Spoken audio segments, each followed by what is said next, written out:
नमस्कार। आज हम गौतम अडानी के सफर की गहराई में उतर रहे हैं। हाँ, एक बहुत ही असाधारण कहानी है। बिल्कुल। कैसे एक कॉलेज ड्रॉपआउट दुनिया के सबसे अमीर व्यक्तियों में से एक बन गया। और हमारे पास जो जानकारी है वो बताती है कि ये सिर्फ एक कारोबारी कहानी नहीं है। सही कहा। ये महत्वाकांक्षा, जोखिम और जबरदस्त सफलता की दास्तान है, गुजरात की गलियों से ग्लोबल इंफ्रास्ट्रक्चर टाइकून तक। बिल्कुल।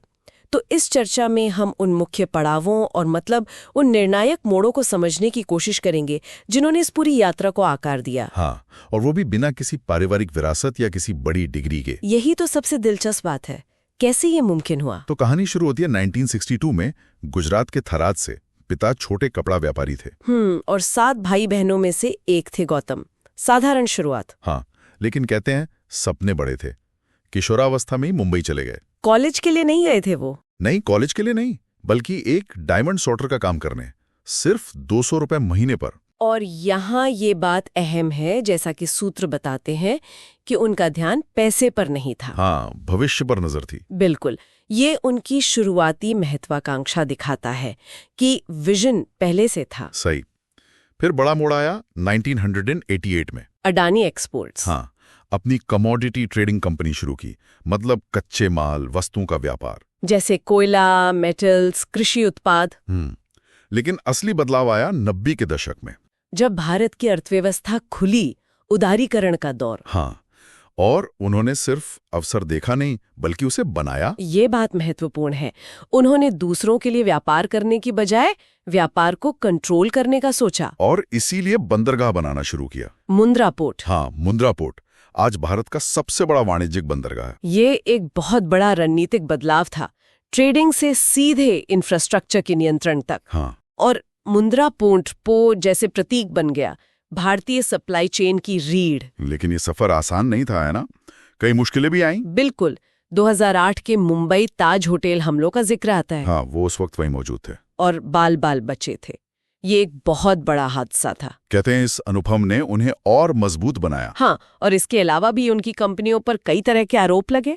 राजनीतिक विवाद भी हुए, मीडिया ट्रायल भी। ये सब चलता रहा, लेकिन वो रुके नहीं। नहीं, बिल्कुल नहीं, बल्कि और विस्तार किया। हाँ, नए नए क्षेत्रों में, हवाई अड्डे, डेटा सेंटर्स, ग्रीन एनर्जी, रक्षा, लॉजिस्टिक्स। लिस्ट लंबी है। ऐसा लगता है जैसे हर चुनौती के बाद वो और बड़ा सोचते थे। हाँ, ये उनकी रणनीति का एक पैटर्न लगता है। विपरीत परिस्थितियों में पीछे हटने की बजाय और ज्यादा आक्रामक विस्तार, जोखिम लेने की कमाल की क्षमता। बिल्कुल। और नतीजा क्या हुआ? 2022 तक वो एशिया के सबसे अमीर व्यक्ति बन गए। मुकेश अंबानी को भी पीछे छोड़ दिया। हाँ, भारत के सबसे बड़े निजी बंदरगाह, सबसे बड़े निजी हवाई अड्डा ऑपरेटर, सबसे बड़ी सौर ऊर्जा कंपनी, और तो और ऑस्ट्रेलिया में कोयला खदानें भी। मतलब उनका प्रभाव वैश्विक हो गया।